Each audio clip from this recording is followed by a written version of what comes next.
मुअज़्ज़ज़ नाज़रीन अस्सलामु अलैकुम। नाज़रीन, इस वीडियो में हम बात करेंगे कुलिश उस्मान के वॉल्यूम 119 के पार्ट 2 के बारे में। वीडियो के आगाज में हम देखते हैं कि उक्तम कबीले में बेंगिया खातून सरदारी खेमे में दाखिल होती हैं। उन्हें देखकर खेमे में मौजूद तमाम सरदारान खड़े हो जाते हैं और एक सरदार कहता है, पोस्ट खाली है बेंगिया खातून, हमें एक सरदार को मुंतखब करने की जरूरत है। उक्तम बे का कोई जानशीन मर्द नहीं था। सरदार की बात सुनकर बेंगिया खातून गुस्से से कहती है, पोस्ट खाली नहीं रहेगी, कोई पोस्ट कभी खाली नहीं रहती, तो हमारी खाली क्यों रहेगी? मगर तुम सबको इतनी जल्दी क्यों है? मैंने कल ही अपने शोहर को दफनाया है, लेकिन आप जो कुछ कर रहे हैं वो बदगुमानी है। आप परेशान है क्योंकि पोस्ट खाली है, लेकिन अगर मैं ये कहूँ कि पोस्ट खाली नहीं है, अगर मैं ये कहूँ कि तुम ईमान के खिलाफ लड़ोगे जिसने हमारे बच्चों और सरदार को कत्ल किया, तो तुम क्या कहोगे? क्या तुम लोग तब कुछ बोलोगे? इस पर सब लोग खामोश हो जाते हैं। तो बेंगिया खातून कहती है, कुछ भी नहीं, तुम लोग कुछ नहीं बोल सकते, आप लोग सिर्फ खेमे में ही बोल सकते हो। तुम्हारे सरदार ने बगैर किसी हिचकिचाहट की शहादत को गले लगा लिया, और तुम लोग, क्या तुम इस तरह के बहादुर हो सकते हो? अब बोलो, चलो बोलो। तो काफी देर बाद पहले वाला सरदार कहता है,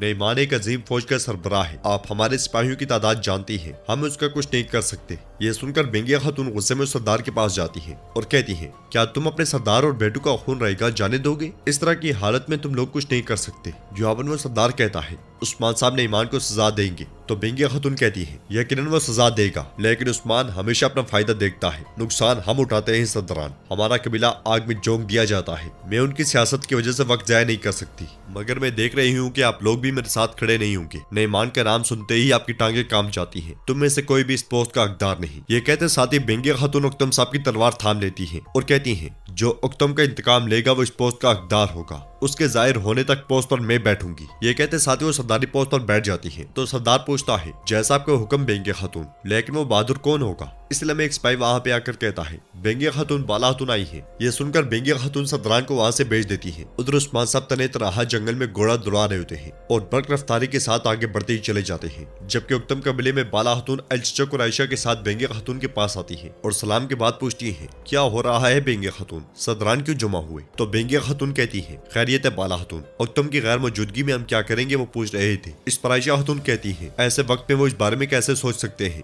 हमने भी उक्तम साहब को जमीन के हवाले किया। तो बेंगिया खातून कहती है, आयशा खातून वो ठीक कह रहे हैं, सरदार की पोस्ट खाली नहीं रहनी चाहिए, आपने आकर अच्छा किया, मैं आपकी तरफ आने ही वाली थी, चले बैठ जाए। तो बाला खातून कहती है, नहीं शुक्रिया, हम ताज़ियत के लिए आए थे। खैरियत है, क्या आप हमसे कुछ कहने वाली थी? तो बेंगिया खातून अलचचक की जानिब देखते हुए कहती है, अलचचक और तैमूर का मामला तवील अरसे से चल रहा है, मेरा ख्याल है कि हमें जल्द शादी की तकरीब मुनक्किद करनी चाहिए। इस पर सब बहुत हैरान होते हैं और अलचचक एकदम से कहती है, अम्मा आप होश में तो हैं, मेरे बाबा इंतकाल कर गए। फिर आयशा खातून कहती है, अलचचक ठीक कह रही है, उक्तम बे की 40 से पहले हमें ऐसा नहीं करना चाहिए। तो बेंगिया खातून कहती है, मेरा उक्तम एक शहीद है, वो नहीं चाहेगा कि हम उसके पीछे मातम करें, और ये मामला भी काफी बढ़ चुका है, हमें लोगों को भी चुप करवाना है। यह सुनकर आयशा खातून कहती है, बेंगिया खातून मुझे नहीं लगता कि एक तैमूर से अच्छा गुमान तस्वर करेगा, बराए करें मेरी माने और थोड़ा इंतजार करें कम अज कम। मगर बेंगिया खातून उनकी बात काटते हुए कहती है, मैं कह चुकी हूँ, या तो जल्द से जल्द शादी होगी या फिर मंगनी टूट जाएगी, फैसला आपका है। ये कहते साथ ही बेंगिया खातून पलटती है तो बाला खातून कहती है, बेंगिया खातून यहाँ से जनाजा उठा, जल्दी किस बात की है, या कुछ ऐसा है जो हम नहीं जानते। नाजरीन, इसके बाद हम देखते हैं कि उस्मान साहब सफेद दाढ़ी वाले बुजुर्गों के पास जंगल में बैठे होते हैं और कहते हैं, नईमान का असल हदफ क्या है बताएं। इस पर बुजुर्ग कहते हैं, अल खानी हाकिम गजन महमूद खान की कबूलियत इस्लाम ने कमांडरों और मंगोल फौजी में अफरा तफरी फैला दी है। अनातोलिया के हुक्मरानी इनाम मिलने की वजह से सुरमेश ने बगावत का आगाज किया। फिर दूसरे बुजुर्ग कहते हैं, नईमान और उसका भाई तलाई इस बगावत को बढ़ावा देना चाहते हैं। जवाब में उस्मान साहब कहते हैं, अच्छा तो ये बात है, हर एक अपना हक पाकर जीता है, उन्हें आपस में लड़ने देते हैं। बुजुर्ग मजीद कहते हैं, उनका असल हदफ रियासत का क्याम है, तालाई ममलूक रियासत में फौज जमा कर रहा है और नईमान यहाँ मजबूत हो रहा है। इस पर उस्मान साहब कहते हैं, इसलिए नईमान अपनी तमाम तर ताकत हमारे खिलाफ इस्तेमाल नहीं करना चाहता था, उसकी चालें इस्लाम के दुश्मनों के खिलाफ है, लेकिन उनका बनाया गया इत्तेहाद सिर्फ इस्लामी सरजमीन पर जुल्म की बुनियाद बनेगा। फिक्र ना करें, जब तक मैं सांस ले रहा हूँ उसे रोकूंगा। तो बुजुर्ग मुस्कुराते हुए कहते हैं, इसलिए सिर्फ आपका परचम बुलंद है, इसलिए ताकत और शुजात आपके पास है उस्मान बे, सिर्फ आप ही उसे रोक सकते हैं। इसके साथ ही बुजुर्ग के इशारे पर सिपाही एक हाथ उस्मान साहब की जानिब बढ़ाता है।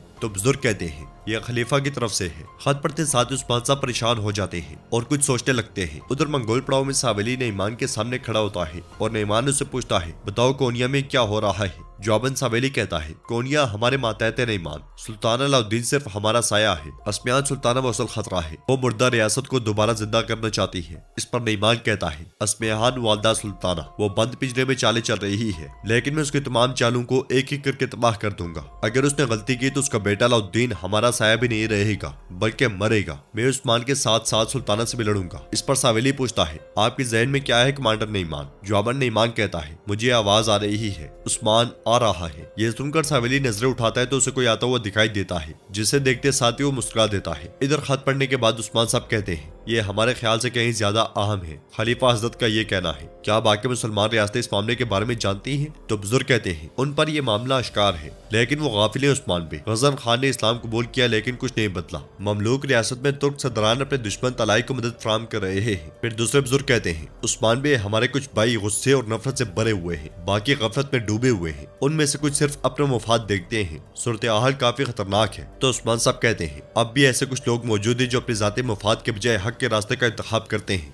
गफलत से दूर अब भी लोग मौजूद हैं। इंतकाम के बजाय निजाम आलम दावा के लिए तलवार उठाने वाले लोग अब भी मौजूद हैं। तो बुजुर्ग पूछते हैं आप क्या करेंगे उस्मान पे? फिर दूसरे बुजुर्ग पूछते हैं क्या आप ईमान की तरफ से कमांडर बनने की पेशकश कबूल करेंगे? क्या आप उसकी इताअत करेंगे? इस पर उस्मान साहब कहते हैं क्या आप नहीं जानते कि मैं उसे पहले ही कबूल करने वाला था? यह सुनकर बुजुर्ग मुस्कुराते हुए कहते हैं दुश्मन का मुकाबला करने के लिए शुजात काफी है, लेकिन दुश्मन के गढ़ में घुसने के लिए अकल की जरूरत है उस्मान पे। तो उस्मान साहब कहते हैं आप ठीक कहते हैं, अल्हम्दुलिल्लाह हम दोनों चीजों से महरूम नहीं। इसके साथ ही वो तमाम लोग खड़े हो जाते हैं और बुजुर्ग कहते हैं गजा मुबारक हो उस्मान पे।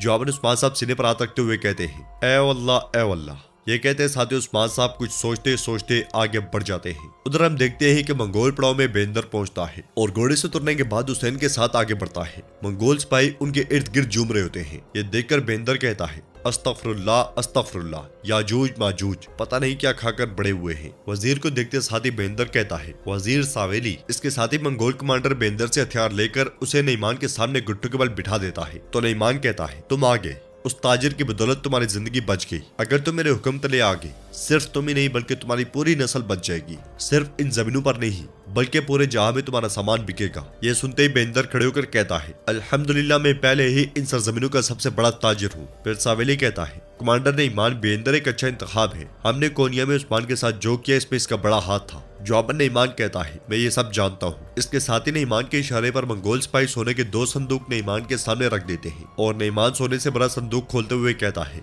अभी तुम उस्मान और वालदा सुल्ताना के साथ गद्दारी करोगे ताजिर। ये सुनकर बेंदर कहता है उनसे लड़ने के लिए हमारे पास पहले ही एक वजह मौजूद है। तुम मुझे सोने के सिर्फ 2 संदूकों से कायल नहीं कर सकते। जवाबन ने ईमान कहता है सिर्फ सोने के संदूक नहीं तुम्हारी जान भी। ये सुनते साथ ही मंगोल कमांडर तलवारें निकालकर बेंदर पर तान लेते हैं। तो बेंदर सावेली से कहता है वजीर सावेली शुरू से ही तुम्हारी तरफदारी वाज़ेह थी। हाँ? तो सावेली हंसते हुए कहता है मैं एक होशियार आदमी हूँ बेंदर, मैं तुम्हें भी ऐसा बनने का मशवरा देता हूँ। इसके बाद नईमान कहता है उस्मान ने मुझसे सोना चुराया, तुम पहले उस सोने के बारे में मालूम करोगे ताजिर, फिर वालदा सुल्ताना के हर कदम के बारे में बताओगे, उसके और उस्मान के दरमियान होने वाली हर चीज के बारे में तुम मुझे बताओगे। ये कहते साथ ही नईमान बेंदर को सोने की एक मोहर दिखाता है। मोहर देखते साथ ही बेंदर और सावेली के चेहरे खिलखिला उठते हैं और नईमान कहता है इससे तुम्हारे लिए हर तरह के दरवाजे खुल जाएंगे। बेंदर की नजरें मुसलसल मोहर पर ठहरी होती हैं और वो कहता है वाह वाह वाह, चंगेज खान का निशान। दूसरी जानिब उस्मान साहब वापसी पर अपनी मंजिल की जानिब रवां दवा होते हैं। नाज़रीन इसके बाद हम देखते हैं कि यानी शहर के सहन में धुआं ही धुआं होता है और सहन बिल्कुल खाली होता है। इसलिए में जरकुतै वहां पहुंचता है और कहता है तुम कहाँ हो? तुम सब के सब कहाँ हो? यहाँ कोई है? आह बुरान भाई सुंगुर, कहाँ हो सब? यहाँ कोई है कि नहीं? सब के सब कहाँ गए? इसलिए हमें वो पलट कर देखते हैं तो पीछे अलजन खड़ी होती है और वो अलजन से पूछता है सब कहाँ है? जवाबन अलजन कहती है वो सब के सब जंग में गए हैं, तुम भूल गए? ये सुनकर जरकुतै पूछता है क्या हमने न गोल हासिल कर लिया? जवाबन अलजन हंसते हुए कहती है हाँ हासिल कर लिया, ये सब गोरबज अल्प की बदौलत मुमकिन हुआ। इस पर जरकुतै हैरानगी से कहता है किसकी बदौलत? गोरबज अल्प की बदौलत। तुमने दरवाजा खोला और मैंने तुम्हें बचाया। गोरबज ने क्या किया? गोरबज ने क्या किया जो उसकी बदौलत मुमकिन हुआ? मैंने अपनी जान कुर्बान कर दी। गोरबज ने क्या किया? इस पर अलजन कहती है क्या तुम गोरबज से जलते हो? तो जरकुतै कहता है क्या मैं गोरबज से आखिर क्यों जलूंगा? तो नाज़रीन इसके साथ ही हम देखते हैं कि ये जरकुतै का ख्वाब होता है और गोरबज अल्प उसके पास बैठे हुए कहता है तुम जलते हो, तुम मुझसे जलते हो। गोरबज अल्प वाकई हुनरमंद है, वो एक मजबूत सिपाही है, वो तुमसे ज्यादा खाता है। जवाबन जरकुतै नींद में कहता है मैं उससे नहीं जलता। इसके साथ ही वो ख्वाब में देखता है कि अलजन उससे कहती है अगर गोरबजल बावर्ची खाने में नहीं आ सकता तो तुम भी नहीं आओगे। ये कहते साथ ही अलजन जाने लगती है तो जेरकुतई उसका हाथ पकड़ लेता है और कहता है अलजन मुझसे दूर मत भागो, मगर एहसास होने पर एकदम से उसका हाथ छोड़ देता है और कहता है अलजन मैं तुमसे। इसलिए हम देखते हैं कि अलजन कमरे में दाखिल होती है। देखते ही देखते जेरकुतई भी नींद से बेदार हो जाता है। उसे होश में देखकर अलजन बहुत खुश होती है और गोरबजल कहता है ये जाग गया, इसकी नींद पूरी हो गई है ना जेरकुतई। ये कहते साथ ही गोरबजल उसे पानी पिलाता है और कहता है ये तुम्हारे लिए शिफा हो। तो जेरकुतई कहता है गोरबजल मुझसे दूर हो जाओ। तो गोरबज कहता है मैं जाकर कुमराल अब्दाल को खुशखबरी सुनाऊंगा। ये कहते साथ ही गोरबज चला जाता है और अलजन को रोता हुआ देखकर जेरकुतई कहता है तुम क्यों रो रही हो। जवाब अलजन कहती है मैं डर गई थी, यानी कि हम सब डर गए थे, सिर्फ मैं ही नहीं हर कोई तुम्हारे लिए रोया, बुरहान तो मुझसे भी ज्यादा रोया। तो जेरकुतई कहता है क्या तुम करबी की बेटी नहीं थी, मुझे लगा तुम किसी चीज से नहीं डरती। तो अलजन कहती है मैं नहीं डरती, लेकिन मैं सिर्फ काफरों से नहीं डरती, तुम्हारे साथ कुछ बुरा ना हो जाए, इस वजह से हम सब डर गए थे। जो भी हो मैं तुम्हारे लिए शोरबा बना कर लाऊंगी। ये कहते साथ ही अलजन जाने लगती है तो जेरकुतई कहता है अलजन मैं भी डर गया था, मैं डर गया था कि शायद तुम किले से जिंदा नहीं निकल सकोगी, मैं डर गया था, लेकिन तुम सही सलामत वापस आ गई। ये कहते कहते जेरकुतई बहुत खुश होता है। तो नाज़रीन इसके साथ ही बोलम का पार्ट 2 कंप्लीट होता है। उम्मीद करते हैं कि आपको वीडियो पसंद आएगी। वीडियो पसंद आए तो वीडियो को लाइक करें, चैनल को सब्सक्राइब करें और बेल आइकन पर लाजमी से क्लिक कर लें। इंशाल्लाह मिलते हैं नेक्स्ट वीडियो में। तब तक के लिए रखें अपना और अपनी फैमिली का बहुत ज्यादा ख्याल। अल्लाह निगहबान।